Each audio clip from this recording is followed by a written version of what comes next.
So IndyCar was back at the Milwaukee Mile this past weekend, and honestly, what a race and what a finish. Going to be getting into that. A race that was back on the calendar last year for a doubleheader, but this year is just a single race. I think the right move, but honestly, next year I feel like we need to move this to a night race, make it a primetime night race like we did Gateway, because I mean, what an event, and what is such a great race. Like, this track is historic as hell. It should be on the IndyCar schedule for years to come, honestly, for as long as you can, because it's great short track racing. You got good side-by-side action, a lot of people taking the high side lines and kind of shifting a little bit. We saw a lot of drama in this race, and I feel like all the great things that make a great IndyCar short track race.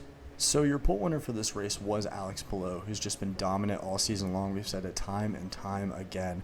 But now he's good at the short tracks. He's won a super speedway. He's won a shit ton of road and street courses. So it doesn't matter what you put this man on at this point. He's pretty much just going to be in the top half of the field, or pretty much just dominating any track that you put him on at this point. So pretty much to beat Alex Palou in that number 10 team, you need to be absolutely perfect and take a lot of risks, is what we saw today with the race winner. But going into this, it was going to be interesting. David Malukas, that big narrative with him possibly moving to Penske next year, tied his best qualifying effort and looked like he could possibly win this race. It's going to be a big what if for David if he didn't have that pit stop issue later in the race. And then Pato O'Ward, your race winner last year, was in the front starting this race, started in third.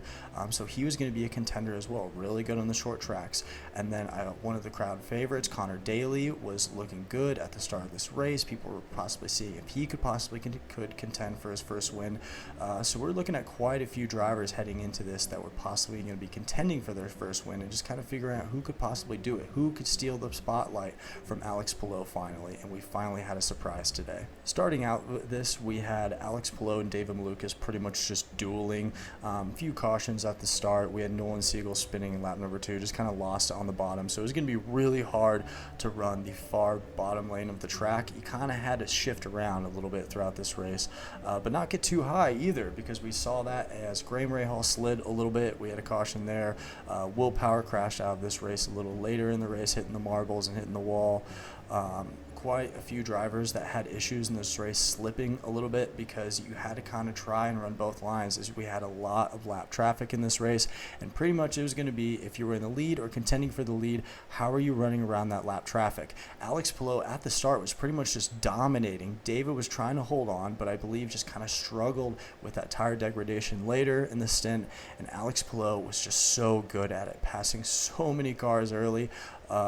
And was pretty much just dominating this thing as we got closer to the second half of this race. It looked like Alex Palou was pretty much just going to coast with it. He had such a great drive. But one of the great things on this day that was slowly building and building up, people were kind of looking at the Penske's with Scott McLaughlin and Joseph Newgarden. But the issue I feel like I saw with Team Penske today, or for the race, was that they were kind of struggling a little bit in lap traffic, struggling to get past these lap cars, unlike Alex Palou. So you possibly needed someone else, and a team that was doing really well at that and ran really well in this race and had the great strategy on the day was Ed Carpenter Racing, which we typically don't see. They've competed all right this season. Obviously, a lot of drama surrounding Christian Rasmussen, and then Alexander Rossi, who's been really up and down this season, but still a really talented driver.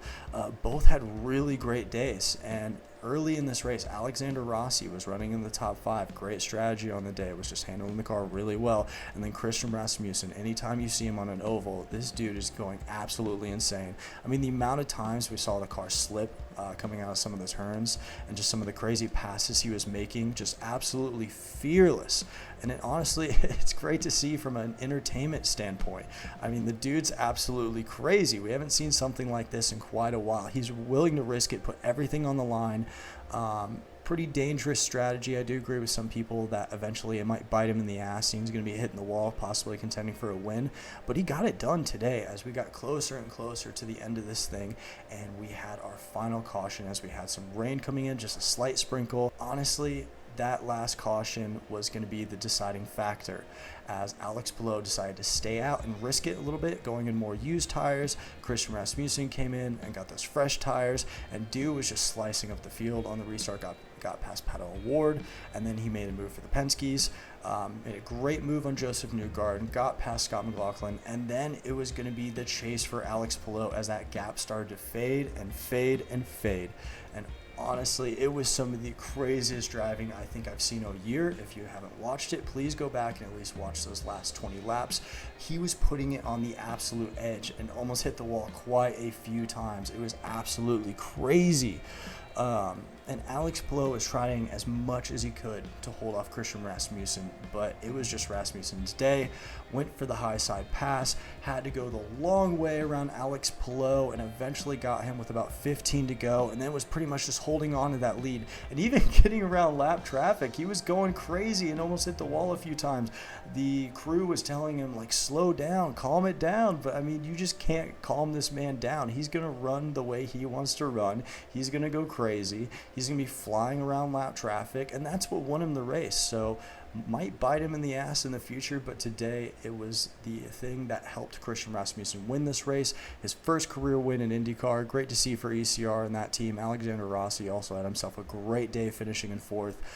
So a team day overall at ECR, just such a fantastic day for them. Their best performance team-wise of the year. And for Christian, you get that first career win. That's got to feel great. He got a podium earlier this year, and you know, just sky's the limit, honestly, what we could see for the future for some of the short track racing, as it's just been getting better and better as we get throughout the schedule. And I think if you take all the courses that IndyCar has right now, the super speedway, short track, road course, and street course, the short track product right now is the best that we've seen in IndyCar so far. And I think it's the best we have on our calendar. Looking at some of the past tracks we have, like Milwaukee is such a premier event. I feel like in IndyCar right now, Gateway is always really good. And I know maybe a little bit controversial, but I thought the Iowa race was really good this year, and I don't exactly want to see it leave the calendar now because it's producing these great events that I think will just get better and better as we kind of have these mixture of tracks. But right now, the short track game right now is amazing. So the results from this race, starting in 27th place goes to Nolan Siegel, unfortunately just spun in lap number 2. Will Power in 26th after having that issue going into the marbles, hitting the wall, going too wide, and Kiffin Simpson. Callum Ilott in 25th after an issue with the left rear. Graham Rahal in 24th, just kind of struggled with the handling of that car all day, I feel like, after a decent qualifying too, so kind of surprising to see. Stingray Robb in 23rd, Felix Rosenquist in 22nd. Just odd to see for him, as usually I feel like on these ovals he's a bit better, but just struggled with the car.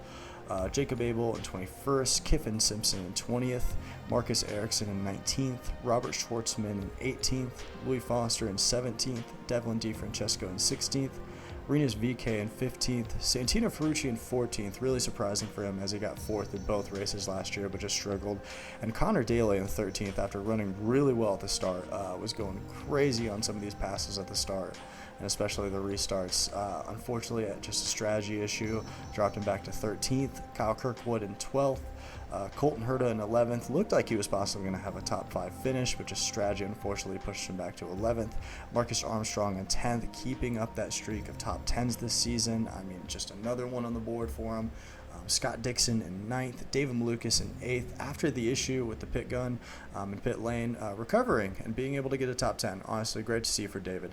Joseph Newgarden in 7th, had that contact late in the race. Unfortunately, was able just to hold on for a top 10 finish. Christian Lundgaard in 6th, which is great for Christian. I feel like, especially at these short ovals, he seems to kind of struggle a little bit.